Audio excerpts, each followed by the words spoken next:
We've got 9 guys for you to buy in your fantasy football dynasty leagues. What is up, everybody? Welcome into the Fantasy Tap. My name is Michael, and this is Brooks and John. How are y'all doing? Doing great. You look good. Doing good. You look. Thank you. You look great. You look Yeah, positive, you look John. I'm always positive. Yeah. There we How go. are we Positive. feeling? Feeling great. Feeling good, like we should. There we go. Yeah, There we go. perfect. So Perfect. That's vibes right there. That's vibes. that's vibes. John set the tone for the show. We have got 9 players for you to buy in your dynasty leagues, fantasy football dynasty leagues. So let's jump into it. John, who you got for your first player to buy in a dynasty league right now? All right. So my first player is someone that everyone's sleeping on, and that's going to be DJ Moore. Right now, everyone's worried because he's in another situation where he does not have a solid quarterback. But if you look back throughout his history in the NFL, his quarterback play includes the like of Sam Darnold, a washed Cam Newton, PJ Walker, Teddy Bridgewater, Taylor Heineke, Will Grier, Kyle Allen. But yet he's never finished below a wide receiver 24. And he's had 1,150 yard seasons. The only thing that's ever held him back from breaking into that every single year wide receiver 1 category is the fact that he hasn't been able to get the touchdowns. Now, a lot of people might be worried because, hey, possibly Christian McCaffrey's coming back this year. But the best receiving yards that he has ever had was the year when Christian McCaffrey had his breakout season, his legendary season. So I'm expecting DJ Moore to take big steps forward. And then there's always the possibility that the Panthers decide to sign a veteran quarterback that might be able to help him get in the end zone more, or that rookie that they drafted, Matt Corral, can take a step forward and put up some big numbers. Yeah, I definitely agree. So he was honestly going to be one of mine before you picked him. So Yeah, no, I also like, the more I think about it, I really do like DJ Moore, especially, I mean, we had so many glimpses, especially in the beginning of the last season. I actually wanted to pull up the stats just to look at it. The week 1, 15 points, week 2, 21.9, week 3, 20, 31 after that. And then he just kind of like fell within the range of kind of like your average receiver. He has that explosive ability. I do like buying him because he's kind of cheap right now. People are forgetting that he exists even. So yeah, I do like that. 100%. So Brooks, you got your number 1? I got my number 1, or at least just my first guy. I just want to say that this is kind of in no particular order. I don't want to get roasted here, but I'm going to do a little home pick. Everyone sees the hat that I'm wearing here. I'm going to go Elijah Moore. I think everybody should go out and buy Elijah Moore. Now, his price may be high depending on who owns him, but what's going on right now in the Jets system is that he's not going to be the receiver that everybody has their eye on anymore. I mean, they do have Corey Davis, who's like he's not really going to be the main focal point, but he's going to be there and he's going to be back and healthy. They have Garrett Wilson, and it really just relies on Zach Wilson at that point to get the job done. And me, I guess I'm just a believer, but I think Elijah Moore, even when the Jets were, at their worst last year, was it still able to be productive. I think Elijah Moore is a pretty decent buy, especially now that they have Garrett Wilson. They have a bunch of tight ends, Breece Hall. They don't need to really rely on him as being the sole explosive weapon on the team, which is going to lower his value a bit. And, I think because he's not the sole weapon on the team, that actually increases his value. But because of all the mouths to feed over there, it might lower his cost a little bit. Regardless, even if it's expensive, I think you should go get him because I think he's going to have a good year. Yeah. No, I do like Elijah Moore. He was one of my favorite wide receivers coming out. To your dismay, I don't trust Zach Wilson, but I didn't trust him coming out of college. It wasn't just because he's a Jet. Didn't trust him coming out of college. But I do like Elijah Moore. I will say that. So I would definitely go and grab him, even with Garrett. And I mean, with Garrett Wilson being added, I mean, his values, in the eyes of fantasy owners, has only dropped. So, yeah, absolutely. And he could easily be that team's number 1, while Garrett Wilson fills in that number 2 role. He gets his bearings straight in the league. Yeah, you weren't here, Brooks. And I don't know if you watched the episode, but I said it. Chris Olave is going to be the better Ohio State receiver. So Yeah, no, I did see that. that I opens the did see door for that. Elijah Moore. Well, we'll have to see what happens with that prediction there. But regardless of the situation, I do like the Jets receivers, and I do like Elijah Moore in particular. I think he's great. All right. Well, I'm gonna stay at my home team, and that's going to be Jalen Waddle, baby. Jalen Waddle. Everybody is freaking out because he's got Tyreek Hill on the team. Okay, he's got Tua as a quarterback. Blah blah blah blah blah. Now I keep seeing people say, "Oh, well, he's only a PPR, receiver, 104 receptions, breaking the rookie record." Blah blah blah. Listen, and he only put up 1,015 yards last year on 104 catches at that's 9.8 per reception. He is going to have less catches. I can see him around that 85 range, 80 to 85 range, but have a much higher yards per reception around that, 14, 15 yard range, because of what Tyreek Hill brings to the table. And I still think they're going to use him on like jet sweeps and things like that we've seen already. He had 6 receiving touchdowns last year and a couple rushing. So I do think we see an increase with Tyreek Hill in his touchdowns, an increase in his receiving yards, and a decrease in his receptions. Not drastic. But I think that plays out into the future, for dynasty owners, because Tyreek Hill, yes, we signed him to a 4-year contract, but he's 28. We can expect 2 to 3 years of really solid production. And that 4th year is not even going to be we can cut him at that point. So Jalen Waddle is going to be the team's number 1 in 2 to 3 years, like for sure. And even with Tyreek Hill there, he's still going to produce. And people are just, kind of freaking out because they see Tyreek Hill. And it actually comforts me a little bit. He's not going to be getting the matchups that he was last year. Yeah, same reason that I was high on Elijah. Yeah, no, I really like Jalen Waddle, into my dismay. Since I'm a Jets fan, he's on the Dolphins, but really good receiver. That's somebody I go out and buy too, especially if you're looking for like a guy that could be projected as a top 5 receiver in the next couple of years, in the league. So yeah, no, I like that a lot. So, all right. Let me jump into my number 2. This is going to be more of a win now situation if we're talking dynasty trades. But this is someone who, if I think you're looking to make a run this season, you need to trade for Aaron Jones, buy him up. With Devontae Adams gone, a lot of people are going to be looking for the next receiver to take over a big role in that offense. While what we've seen before, last time Devontae Adams missed more than 4 games in a season was in 2019, and that Aaron Jones took over a big portion of that offense. A lot of people are also letting Aaron Jones fall down their draft boards, fall down their value boards, because A.J. Dillon had a big impact last season. But if you look back, Aaron Jones has always played with a complementary running back. Before A.J. Dillon was Jamal Williams, and both of them worked exceptionally well. Back in 2019, Aaron Jones had those 16 rushing touchdowns. Jamal Williams had 5 receiving touchdowns on top of 3 rushing touchdowns of his own. So both of them were able to stay very productive, and with only 1, maybe 2, if you want to consider Randall Cobb a true veteran to Aaron Rodgers still, receiver on that offense, you can expect Aaron Jones pass catching to go up by a big chunk. Yeah, I do like that take, especially if you're in a win now situation. Love Aaron Jones. Love him this year. No, yeah. I think people don't talk about how much of the Packers' success is attributed to Aaron Jones, and the fact of him just being so dangerous on the football field. They don't give him enough credit. No. So, all right, Brooks, numero dos. Numero dos here. I'm going to throw this one out there. I think that the second player that you should go out there and buy is going to be Allen Lazard, the Green Bay Packers.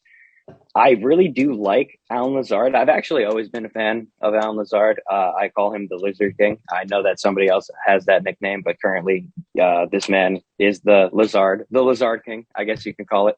But I just love the situation that he's in. It's another Green Bay player. Devontae Adams is gone. They just drafted a rookie receiver, and he's kind of just the lone guy that's still there. And something that I don't think people talk about enough. He when he was a free agent this offseason, he's going to end up on the team because the Green Bay Packers used a second round tenure on him. Nobody was going to give up a second round pick for Alan Lazard in order to sign him. So the Packers love this guy. I think Aaron Rodgers loved this guy, and we've seen him in a role, and we have seen him produce in kind of like not really a lead receiver role, but definitely a receiver that can take big plays down the field, score touchdowns, and kind of, just be that safety receiver to get, a third down conversion even. I love Alan Lazard, and he's super cheap. No one even remembers Alan Lazard at this point. And I think you can get him for really, really cheap. And I'm happy to actually have him on my team. This isn't just a ploy to get people to trade me for him. I promise you. But trade him. Some of those offensive. I like it. I like that take a lot. You look back the past 2 seasons, and Lazard's really popped off in weeks when he hasn't been surrounded by Devontae Adams or some of the other high-end receiving options that have been around him. He's someone that can really put together some really big games. So hopefully he can take over a bigger share of that offense. Yeah, I do like it. And especially with the hype around Christian Watson and things like that, him going there, Alan Lazard's not getting the love, he was before the draft. So I like that a lot. So yeah, all right. Go get Alan Lazard for sure. My next guy is going to be, it's not sexy, but it's somebody you should go by. A lot of hopes, a lot of people had hope for him. I had hope for him. I still have hope for him, which is why I'm telling you to buy him. But that's going to be Ramondre Stevenson. Last year, Pats ranked 8th in rushing attempts. They ranked 2nd in rushing touchdowns. And he had 21% of the rushing touchdowns for the Pats last year as well. Now, if Damian Harris goes down, he's going to provide instant value, top 24 running back value. He's going to get the goal line work, which Damian Harris has the majority of. So whenever if Damian Harris goes down this year, I could definitely see Ramondre having an immediate impact. And for the future, we saw it when Sony Michel was on the Patriots. Damian Harris didn't see the field. Damian Harris did not see the field. He didn't really see the field until 2020. So I think this is a similar situation. We see Damian Harris have another good year. Ramondre probably takes over next year. So go buy him while you can. Okay. I like it. I'm a big fan of Ramondre. You sold me on him last year, and he showed himself to be an absolute monster, not only the preseason, but in flashes throughout the regular season. Mm-hmm. And we do know that the Patriots do like to have their strong running games when the team least expects it. So hold on to him. Yeah. I like it a lot. And he's cheap. Very, very cheap. And I do like the take to get him now while he's still cheap. For next year when he really takes over. I really do like that take. I'm still a believer in Damian Harris, but I'm not a believer in him long term. Absolutely not. He hasn't shown himself like worth being a long term option at this point. So I love it. I love the take. Go get him while he's cheap. Dope. All right, for my final buy, guys. Final buy. Look at this little thing over my shoulder here. We're buying Tua, boys. We're buying Tua. And, it all has to do with the fact that we have not only new offensive weapon at every position, a new offensive coordinator that could piece together the 49ers to have a top offense when they were supposed to be terrible 2 years in a row. A guy that made Deebo Samuel into Brooks's favorite wide receiver in the league. And now we've got Tyreek Hill. It's some of the fastest running backs in the league. And I think that what we're going to be seeing this year is Tua taking advantage of a well-scripted offense. Now, I think the reason he's a buy now is because he is currently getting dragged across the floor, back and forth for having a noodle arm, apparently. Especially if And he check Brooks's Twitter page. so all over his Twitter I don't know what page. you mean. I don't know who I you're don't talking have a about. Twitter. Don't know what you mean. So, so the common consensus out there is that Tua may be a bust. And you know what? Hey, let that happen. The best thing about it is when the offense that he's going to be in, he doesn't need to have a cannon. He's going to be living in those underneath routes, in those short screen routes, and those everywhere. And then he's going to dump it right over Sauce Gardner's head on one of these plays, making sure that he gets one of those touchdowns added to that list of 0 so far. Now, I do think that Tua is someone that not looking to break out into a top 5 quarterback in the league. Be very surprised if he breaks out into a low end 1. But I do think that he's someone that's going to be consistent and does have some upside. And for the value that he's at right now, it's only going to be profitable unless he's an absolute bust. Yeah. What do you think, Brooks? Let's hear it. Man, you can shoot. You can shoot back, bud. No comment. I'm a respectable gentleman. All right, and even when shots are taken towards me and my beloved Jets, who are very, very much on my bad side the past few years, I must stand strong and be the bigger man. I don't hate it. I really don't hate it. You want to know why I don't hate it? Because he has weapons. Yeah. He has He's weapons. the most accurate quarterback in the league. He has weapons. He's got a lot of weapons, and he's got a lot of playmakers. Now there's a difference between weapons and playmakers. We talked about Jalen Waddle. He's got Tyreek Hill, and they have a very much improved offensive line and a very improved running back group. I don't hate it. I really don't. So I will remember all those shots that you took at me. I will remember that. We're gonna sneak something in there when you least expect it. But for now, I'm a gentleman. I'm a gentleman. So, all right, Brooks, your third and final. Well, it's got to be Zach. No, I'm kidding, guys. Don't worry about it. Don't worry about it. No, I don't worry about it. In all seriousness, the third guy that I have listed here to buy at this current moment, and the price might be high, but just go and do it. Just go and do it. We're gonna put Cam Akers on the block right now. Love it. Ooh. I love what we saw in the postseason. Who thought we were going to see Cam Akers play last year after his injury? Oh, no. Anyone here? No. He came back and looked strong and explosive. He was a little rusty in some areas, but I think that's what you get when you're coming back off of missing all the time that he missed. I think he's an explosive playmaker. We were talking about that with the Dolphins. And I think he's going to be the lead back. That's not a question in the Rams offense, a Super Bowl winning, defending team that's going to rely on their run game when they have a healthy running back. I mean, that we saw they went out and got Sony Michel last year, right? And they were able to kind of run him into the ground, and they saw really good production out of him, something that I don't think any of us expected. I certainly didn't. And we just know that Sean McVay loves to have a good, reliable back, like a versatile back that can catch and run. That is Cam Akers. If he's expensive, so be it. Do your best to try to get him, because he's going to be valuable for you down the long stretch, especially if he can remain healthy. Oh, she's good. I like it. I don't think Cam Akers should have came back last season. I think he just should have sat out the postseason and kept resting. They had running backs. They were fine. And I don't think he needed to put himself out there like that. But other than that, I like him. I think that he can come back and be explosive and have a really strong role this year. And I do think that a lot of people are worried that he wasn't as explosive when he did come back, and that maybe the injury had a little bit of a nagging effect on him. And I just don't think that's going to be the case. Yeah, I mean, I like him.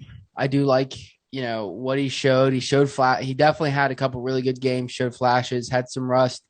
I think he's a little high, a little pricey for me, but I still think he's going to be a good running back. So I can agree. I'm just going to try not to. I'm going to try not to overpay with the injury history and stuff like that. Realistic ceiling for him, though, if you could just throw it out there in terms of like ranking wise, like do you think maybe RB1? I would say RB5. Ooh, see, like, and that's that's the type of ceiling that makes me feel like you got to try to get him on your team. You know, you don't want to trade like a million first round picks because you know, obviously, but yeah, definitely like him. Yeah. So, Okay. dope. Awesome. And then finally, my final player to buy in Dynasty Fantasy Football is going to be Trevor Lawrence. Trevor Lawrence. He got pooped on last year. It's pretty rough for him. Really just a rough year for the Jags. I don't know who had it worse, the Raiders or the Jags. At least the Raiders made the playoffs. As far as an organization as a whole, I don't know who had it worse. It's nice. I don't love Doug Peterson, but I do think he can be feasible. He can help Trevor grow into a good quarterback. Obviously has the talent. The talent is going to be there. They didn't put too many weapons around him, but he does get his college running back. And Christian Kirk. Yeah. I mean, he's got Christian Kirk there. Captain Kirk. Not somebody I'm super high on, but he's got weapons around him. He also has Evan Ingram. Got Evan Ingram down there, who is very talented, athletic, but can he translate it to the field? But the biggest thing is he got Travis Etienne back, somebody he is, comfortable with. And he had the highest check down rate in the NFL last year. So I think that's going to be beneficial to Etienne as well as beneficial to Trevor Lawrence. So I'm going to go buy him. I'm going to go buy him right now.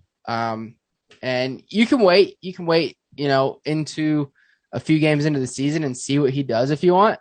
And if he has a couple bad games, his stock's probably going to plummet even more. But I can tell you this, if he starts the season off hot and the Jags and he puts up fantasy points, his cost is going to skyrocket. Fair enough. But yeah. I as a Trevor Lawrence owner myself in a bunch of leagues, I actually definitely hope for the best, especially him doing really, really well. Yeah. So, but all right, ladies and gentlemen, I believe that's it. So, thank you for tuning in. Those are 9 players to buy in your Dynasty Fantasy Football leagues. Make sure you tune in. We also have an episode that's going to be 9 players to sell in Dynasty Fantasy Football. So check that out. Also, if you're new to fantasy football, we have a whole playlist, or we're building a whole playlist for what is fantasy football, how to play it, things like that. So go check that out. Also, check out our TikTok.